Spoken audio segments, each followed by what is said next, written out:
नमस्कार, स्वागत है आपका एबीपी गंगा में। मैं हूं अवधेश। दोपहर के 3 बज गए हैं। वक्त है उत्तर मांगे प्रदेश का और हम लगातार बात कर रहे हैं प्रदेश में बढ़ते कोरोना संक्रमण की। कोरोना से देश में हालात लगातार बेकाबू हो रहे हैं और बात पूरे भारत की करें तो बीते 24 घंटे में 2,59,170 नए केस सामने आए। वहीं कोरोना से पिछले 24 घंटे में सबसे ज्यादा 1761 संक्रमितों की मौत हुई। तो वहीं यूपी में फैलते संक्रमण के चलते प्रयागराज हाईकोर्ट ने लखनऊ, वाराणसी, प्रयागराज, गोरखपुर और कानपुर नगर में लॉकडाउन लगाने के निर्देश दिए थे, लेकिन यूपी सरकार ने इससे इनकार कर दिया था और सुप्रीम कोर्ट में इस फैसले के खिलाफ अपील की थी, जिसके बाद सुप्रीम कोर्ट से यूपी सरकार को राहत मिली। सर्वोच्च अदालत ने हाईकोर्ट के लॉकडाउन के फैसले पर रोक लगा दी थी।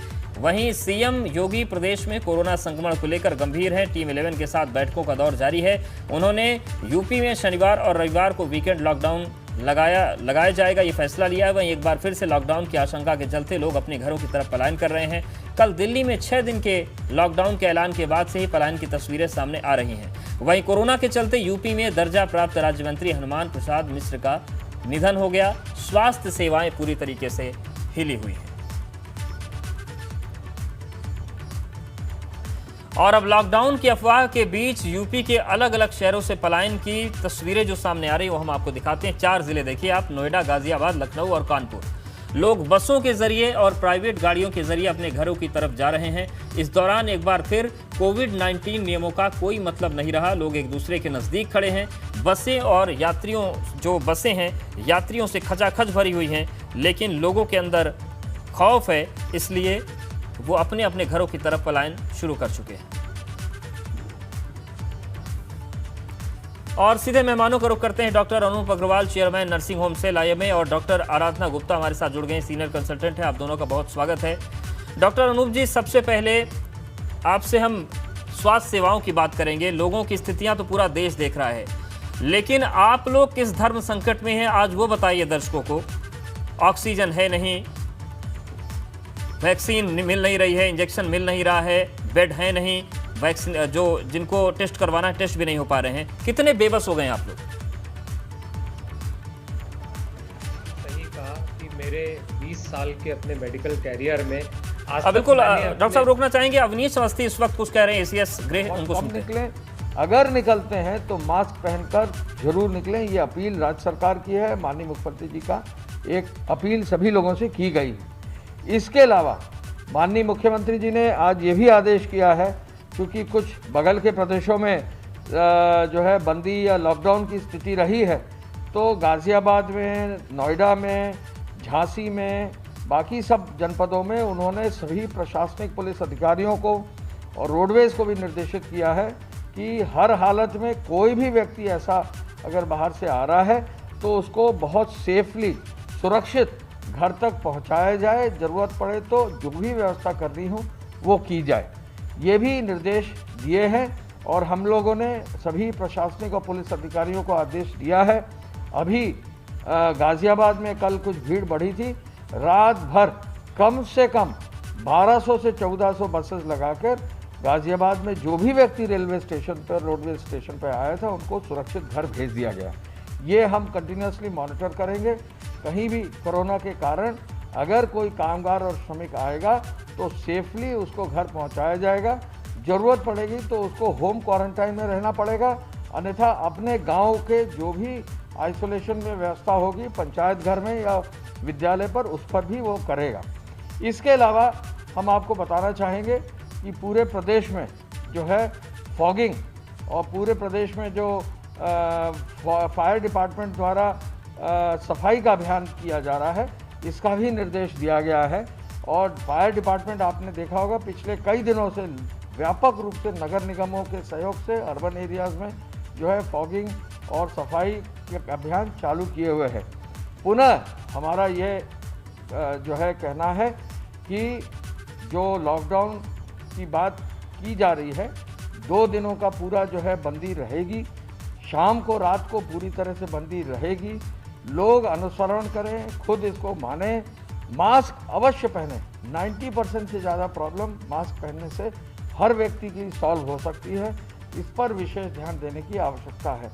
मास्क पर जुर्माना भी चलेगा, विशेष ड्राइव भी चलेगा और हर जनपद में, विशेष रूप से शहरों में, पुलिस जगह जगह जाकर इसको चेक करेगी और चेक करने के बाद यदि आवश्यकता पड़ेगी तो जुर्माना भी मौके पर ही भारी जुर्माना जो है करने की कार्रवाई करेगी। बॉर्डर्स पर हमारे जो रेलवे स्टेशन हैं, रोडवे स्टेशन पर सतर्कता बरती जा रही है।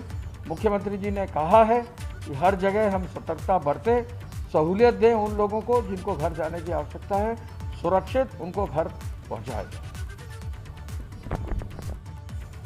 तो अपर मुख्य सचिव गृह अवनीश अवस्थी को आप सुन रहे थे। उनका कहना है कि जो लोग भी पलायन कर रहे हैं उनको पूरी व्यवस्था सरकार देगी, उनको बसों से पहुंचाया जाएगा, लेकिन कोविड गाइडलाइंस का पालन सबके लिए जरूरी है। एक बार फिर से हम रुक करते हैं अपने मेहमानों की तरफ। डॉक्टर अनूप अग्रवाल जी, व्यवस्था की बेबसी हम आपसे जानना चाहते हैं, आप लोग कितने बेबस इस वक्त हो गए हैं? अवधेश जी, मैं यही बता रहा था कि पिछले 20 साल के कैरियर में मैंने अपने आप को इतना असहाय, इतना बेबस कभी नहीं महसूस किया, क्योंकि इस समय सबसे बड़ी समस्या आ रही है कि जितने भी प्राइवेट अस्पताल हैं वो सब अपने कर्तव्य बोध को जानते हैं कि हमें किसी भी तरह मरीजों की हेल्प करनी है, लेकिन कल ही लखनऊ में आदेश आया कि 96 अस्पतालों को, प्राइवेट अस्पतालों को कोविड में कन्वर्ट कर दिया गया। ये इनमें से 70 से 80% अस्पताल 20 से 25 बेड के हॉस्पिटल्स हैं, जहां पे 4 या 5 बेड हैं जिनके ऊपर ऑक्सीजन की उपलब्धता है। आज के कोविड के समय में एक व्यक्ति को कम से कम 2 जंबो सिलेंडर की आवश्यकता है 24 घंटे में, और ज़्यादातर इन छोटे अस्पतालों में ऑक्सीजन की उपलब्धता दोबारा नहीं हो पा रही है। तो सिचुएशन ये है कि अगर हम मरीज को भर्ती कर रहे हैं तो हमें ये डर सता रहा है कि रात 2 बजे अगर ऑक्सीजन खत्म हो गई तो मैं कहाँ से लाऊंगा, किसको फ़ोन करूंगा, ना कोई फ़ोन उठाने वाला है ना कोई सुनने वाला है। अगर नहीं भर्ती कर रहा हूं तो वो बेचारा एम्बुलेंस में मर जा रहा है या हमें बार बार फ़ोन कर रहा है, और ये बहुत दुविधा की स्थिति है कि करें तो क्या करें। अल्टीमेटली हो ये रहा है कि हम मरीज को भर्ती तो कर रहे हैं, लेकिन वो डर, वो असहाय होने की फीलिंग समाई हुई है कि किस तरह से मैनेज करें उसको, कि जिस पर्पस से वो मरीज आया हुआ है कि अपनी जान बचा सके, उसमें हम सहायक हो सकें। तो सबसे बड़ा मुद्दा इस समय बेड, और अगर बेड मिल जाए तो ऑक्सीजन की निरंतरता बनी रहे। जी, आपको याद, ये 2 बड़ी चुनौतियां। कुछ और चुनौतियों पर डॉक्टर अनूप जी बात करेंगे। डॉक्टर आराधना गुप्ता भी हमारे साथ बनी है। डॉक्टर आराधना जी, 2 चीजें तो सामने आ गई कि पहले तो बेड मिलना मुश्किल है, बेड मिल जाए तो ऑक्सीजन की कमी परेशान कर देती है, और किस किस तरीके की बेबसी है, क्योंकि बहुत सारे लोग सोशल मीडिया पर लिख रहे हैं कि उन्हें रेमडेसिविर इंजेक्शन चाहिए, वो भी नहीं मिल रहा है, उसकी भी दिक्कत झेल रहे हैं आप लोग? देखिए, ऐसा है कि क्योंकि कोरोना तो एक शारीरिक बीमारी है और वो जिसका इलाज हो रहा है और वो लोगों को दिख रही है, लेकिन इसके साथ साथ जो मानसिक रूप से, मानसिक समस्याओं से लोग जूझ रहे हैं, जो कि शारीरिक तौर पर नहीं दिखता है, लेकिन किसी को अनिद्रा का सामना करना पड़ रहा है, किसी को तनाव का सामना करना पड़ रहा है, लोग डरे हुए हैं, अपने घरों में हैं या घर के बाहर हैं, तो उनके प्रियजन उनके लिए चिंतित हैं, तो कहीं ना कहीं एक डर और तनाव का माहौल है। लोग आइसोलेटेड हैं घर पर, आइसोलेशन की वजह से काफी तरीके की समस्याओं का सामना कर रहे हैं, और कोरोना के चलते मानसिक समस्याओं का इलाज हो रहा है, लोग सक्रिय हैं, मेडिकल प्रैक्टिशनर्स लगे हुए हैं, लेकिन मीडिया और लोगों के आपसी जो भी चर्चे होते हैं, जो गली मोहल्ले की बैठकें हैं, जो आपस में फोन कॉल्स पर है, तो 24 घंटे ये जो एक कोरोना का एक संक्रमण को लेकर जो ओवर डिस्कशन की स्थिति है, उसने लोगों को बहुत ही भयभीत कर रखा है, जिसकी वजह से लगातार तनाव, अनिद्रा, पैनिक अटैक्स, डिप्रेशन, ओसीडी के केसेस जो हैं वो लगातार क्लिनिक्स में आते ही चले जा रहे हैं, और लोग इस तरह बहुत ही एक अजीब सी मानसिक अवस्था का, बिल्कुल अजीब सी मानसिक अवस्था में घबराए हुए हैं। लेकिन जिस तरीके की स्थिति डॉक्टर अनूप बता रहे हैं, उसमें घबराहट के सिवा रास्ता बचता भी क्या है? हालांकि लोगों को संतुलित रहने की जरूरत है, क्योंकि बहुत सारे ऐसे लोग हैं जो घर पर रह के ठीक हो सकते हैं। लेकिन डॉक्टर अनूप अग्रवाल जी, हम रेमडेसिविर की बात करें, और आज तो नोएडा के कोविड हॉस्पिटल से ये भी खबर आई कि सुबह 11 बजे से लाइन लगी हुई, लेकिन टेस्टिंग किट खत्म हो गई है, टेस्ट नहीं हो पा रहे हैं। जहां पर हो पा रही है वहां पर लोगों को 3-3 दिन की डेट दी जा रही है, और बहुत सारे ऐसे लोग हैं कि रिपोर्ट आने से पहले ही उनका निधन हो गया। ये समस्या भी आ रही है क्या आप लोग? हाँ, देखिए, 2 बातें मुझे इस बारे में क्लियर करनी है। नंबर 1 बात कि अस्पतालों में लड़के को भेज के टेस्टिंग कराने की सुविधा खत्म कर दी गई है। इसमें 2-3 तरह के पेशेंट हैं, जो सीरियस पेशेंट हैं, उनको आखिर वहाँ पर लाइन लगाने कैसे भेजा जाए। जिनका फ्रैक्चर है या जो प्रेग्नेंट लेडी है जो प्रसव में है, उनको भेजा नहीं जा सकता। तो अस्पतालों के पास ऑप्शन सिर्फ यही बचा है कि वो एंटीजन टेस्ट करके उसको आगे बढ़े। दूसरी जहाँ तक समस्या है कि RT-PCR टेस्ट कराएं या ना कराएं, मैं आपके माध्यम से अपनी जनता और अपने भाइयों को ये बताना चाहता हूँ कि प्लीज़ पहले 5 दिन अगर आपको कोई भी सिम्टम, खांसी, जुकाम, बुखार, नज़ला टाइप का महसूस हो रहा है, तो प्लीज़ सबसे पहले आप आइसोलेट कर लें। RT-PCR टेस्ट के लिए नहीं भागें, आप ये मान लें कि आपको कोविड है। इससे आपको 2 फायदे होंगे। जो मानसिक तनाव आप RT-PCR टेस्ट कराने में दौड़ भाग में लगा रहे हैं, उससे बचेंगे। दूसरा, उस दौड़ भाग के कारण जो आप अपनी एनर्जी खर्च कर रहे हैं, प्लस वहाँ पे खड़े होके शायद और पॉसिबल लोगों को इन्फेक्ट कर रहे हैं, इससे भी बचेंगे। तो इसमें कोई दो राय नहीं कि RT-PCR टेस्ट नहीं हो पा रहे हैं, और अगर हो भी पा रहे हैं तो 2-2, 3-3 तक रिपोर्ट आ रही है। इसीलिए उत्तर प्रदेश शासन ने एक आदेश दिया है कि प्रिजेम्प्टिव डायग्नोसिस के बेसिस पर उनको कोविड मान के कोविड का इलाज करा जाए। तो मेरा सबसे निवेदन है जनता से कि प्लीज, अब ये समस्या नहीं है कि आपका RT-PCR टेस्ट नहीं है तो आपको कोविड अस्पताल में नहीं भर्ती करा जा सकता। जहां तक मुझे अभी भी पता है कि प्रिजेम्प्टिव डायग्नोसिस के बेसिस पे भर्ती करा जा सकता है। अब ये प्रक्रिया सरकार द्वारा कोविड अस्पतालों बिल्कुल सर, लेकिन जो रिपोर्ट हम लोग के पास आ रही है उसमें नियम तो बहुत सुंदर हैं, लेकिन उसकी ज़मीनी हकीकत है वो बड़ी घिनौनी है सर।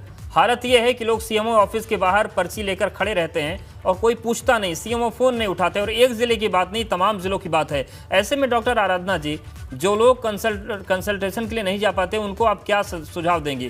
क्योंकि माहौल ही ऐसा है कि कोई भी डिप्रेशन में चला जाएगा। फ़ोन उठाएंगे नहीं अधिकारी, किसी को एम्बुलेंस बुलाएंगे तो 5-6 घंटे में पहुंचेगी, कुछ भी नहीं है, सब कुछ ध्वस्त हो चुका है। तो डिप्रेशन तो लाजमी हो जाता है ऐसे में। जी बिल्कुल, ऐसी अवस्था में डिप्रेशन बिल्कुल लाजमी है। और डिप्रेशन में जो पहली स्टेज है, तनाव ने लोगों को घेर रखा है। तो ऐसी अवस्था में लोगों के तो मेरा एक सुझाव है कि देखिए, बिल्कुल ठीक बात है, कोरोना है, डर है, भय है, सब कुछ है, चिंता है, और सबके दिमाग में एक अजीब सी उलझन है कि क्या करें, घर पर रहें कि बाहर जाएं, काम करें कि आइसोलेशन में बैठें, कि हमारे घर पर अगर कोई पेशेंट है तो उससे दूरी बढ़ते कि उसकी सेवा करें। लेकिन अब सबसे बड़ी समस्या है कि डर के आगे सरेंडर करके तो हम नहीं जीत पाएंगे।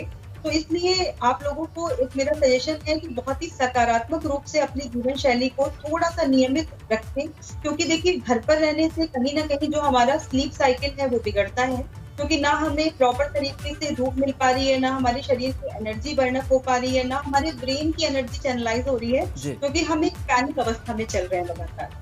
और कहीं पर भी आप किसी से भी बात करें तो उसको पॉजिटिव करने की कोशिश करें। बिल्कुल ठीक बात है कि कोरोना है, डरिए और दूसरों को सतर्कता बरतने के लिए समझाइए, लेकिन खुद को बहुत ही सकारात्मक रखिए। क्योंकि मैं बीइंग अ प्रोफेशनलिस्ट बहुत ऐसे लोगों को जानती हूँ जो कोरोना से लड़कर वापस आकर के एक अच्छी लाइफ जी रहे हैं, और ऐसे लोग दूसरे लोगों के लिए एग्जाम्पल हैं। क्योंकि डरने से चीजें, तनाव और स्ट्रेस बढ़ता है, डिस्ट्रेस को जन्म देता है, और कहीं ना कहीं व्यक्ति में चिड़चिड़ापन। बिल्कुल, तो थोड़ा आत्मविश्वास बढ़ाए रखना होगा। यहाँ पर वक्त एक बहुत छोटे से ब्रेक का है, लेकिन डॉक्टर अनूप अग्रवाल और डॉक्टर आराधना हमारे साथ लगातार बने हुए हैं। कुछ और सवाल हैं जो आपके मन में उठ रहे हैं, वो भी हम पूछेंगे। यहाँ पर वक्त एक बहुत छोटे से ब्रेक का है, फौरन हाजिर होंगे।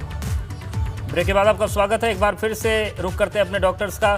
डॉक्टर अनूप अग्रवाल जी, ये जो स्थितियां बनी है, जो आपने बताई कि आप लोग मरीज को भर्ती करने की स्थिति में पहली बात तो नहीं रहते, क्योंकि बेड खत्म हो जाते हैं। भर्ती कर लें तो चिंता बनी रहती है कि ऑक्सीजन दे पाएंगे, नहीं दे पाएंगे, इंजेक्शन मिल पाएगा या नहीं मिल पाएगा।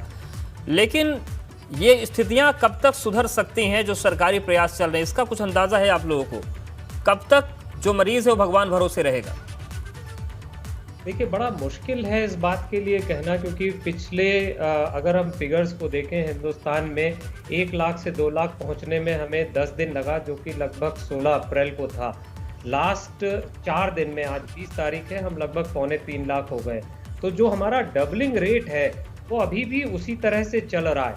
महाराष्ट्र में, बॉम्बे में थोड़ी बहुत स्थिरता आई है, लेकिन लगभग अभी भी हम वहाँ पे 60,000 केस पर डे से चल रहे हैं। लखनऊ की अगर हम बात करें तो 5 से 5,500 केस पर डे हम चल रहे हैं। ऐसा मानना है, IIT के प्रोफेसर ने बताया है कि ऐसा मानना है कि अप्रैल के एंड तक शायद हम इस पीक पर रहने वाले हैं। तो ये आने वाले 10 दिन सबसे ज़्यादा मुश्किल है, और उस बीच में मुझे उम्मीद है शायद ऑक्सीजन की उपलब्धता बेहतर हो पाएगी और जैसे जैसे कोरोना का प्रकोप ऐसा कम होगा जहां पर लोगों को बेड की आवश्यकता कम होगी, यानी कि हमारा इन्फेक्शन रेट कम होगा और मरीज डिस्चार्ज ज़्यादा हो पाएंगे, तभी वो सिचुएशन आ पाएगी कि हम लोगों को बेड की उपलब्धता और सही इलाज दे पाएंगे। तो मुझे लगता है अभी 10 से 15 दिन का समय बहुत क्रिटिकल है उत्तर प्रदेश के लिए अभी भी। जी डॉक्टर आराधना गुप्ता जी, 10 से 15 दिन डॉक्टर अनूप अग्रवाल बता रहे हैं। इस पैनिक के दौर में कैसे लोग अपने आप को संतुलित रखें फिर? देखिए बिल्कुल ठीक बात है, डॉक्टर अनूप ने सही कहा कि अब लोगों के मन में एक आशा है कि 10-15 दिन में स्थितियां जो है वो सामान्य रूप से ठीक होना शुरू कर देंगी। और जहाँ तक देखा जाए तो देखिए गवर्नमेंट दिन पर दिन कुछ न कुछ नया करके सबकी मदद करने की कोशिश कर रही है। मीडिया के थ्रू बहुत सारी जागरूकता फैल रही है और देखा जाए तो लोग एक दूसरे अब धीरे-धीरे जब तक अवेयर होंगे तब तक स्थिति से उभरने की कगार पर हम पहुंच चुके होंगे। तो ऐसे में लोगों को जो है अपना मानसिक संतुलन बनाए रखने के लिए सबसे पहले तो ये ध्यान रखना चाहिए कि वो अपने रूटीन पर प्लीज लगे रहने की कोशिश करें। कोविड की पहली लहर से लेकर के अब तक के बीच में बार-बार ये समझाने की कोशिश की जा रही है कि मानसिक और शारीरिक स्वास्थ्य को अच्छा रखने के लिए अगर आप खुद संतुलित होंगे तो एक कठिन समय को भी आप निकाल कर ले जाएंगे। तो इसलिए सबसे पहले अपने रूटीन पर एक उचित निगाह रखें। नंबर 2, अपने खान पान को लेकर के सतर्क रहें। एक्सेस प्रिकॉशंस लेना सॉल्यूशन नहीं होता है कि हम काली मिर्च भी खा लेंगे तो हम जो भी आपको दवाएं सजेस्ट की गई हैं आयुर्वेद की या कोई काढ़ा पी रहे हैं या सब कुछ कर रहे हैं, सब कुछ नहीं करना है। जो करना है वो नियमित करना है और पूरे विश्वास से करना है। किसी भी छोटे लक्षण को लेकर के पैनिक मत होइए। अपने आसपास अगर आप किसी को बुखार जुकाम से ग्रस्त देखते हैं तो उसे आइसोलेट होने का एक सजेशन दीजिए और थोड़ा उनसे दूरी बनाकर रखिए। दूसरों में भय फैलाना बहुत एक सरल काम होता है, लेकिन दूसरे को सकारात्मक और एक पॉजिटिव थिंकिंग की ओर जो है वो दिखाना जो है वो थोड़ा डिफिकल्ट होता है, लेकिन हमारे प्रोफेशन में तो हमारा यही काम ही है कि किसी को भी नेगेटिविटी से पॉजिटिविटी की तरफ ही दिखाना। तो मेरा आप लोगों से एक यही एक मैसेज कह लीजिए, एक रिक्वेस्ट कह लीजिए कि हाँ कोरोना है, कोरोना का डर है, कोरोना से डरिए लेकिन इतना मत डरिए कि अपनी मेंटल हेल्थ से खिलवाड़ करें। बिल्कुल, मतलब सकारात्मक रहने की जरूरत है। बाकी व्यवस्थाएं सुधर रही हैं और जैसा कि डॉक्टर अनूप अग्रवाल ने बताया कि अभी 10 से 15 दिन बहुत अलर्ट रहने की जरूरत है, उसके बाद हो सकता है कि स्थितियां बेहतर हों। आप दोनों का बहुत शुक्रिया हमारे साथ जुड़ने के लिए, बातचीत करने के लिए। तो उत्तर यही मांग रहा है प्रदेश की, आखिर ये बेहाली और बदहाली कब खत्म होगी, तो उसका जवाब फिलहाल देने वाला कोई नहीं है। आपकी सतर्कता ही आपको बचाएगी। इस खास पेशकश में फिलहाल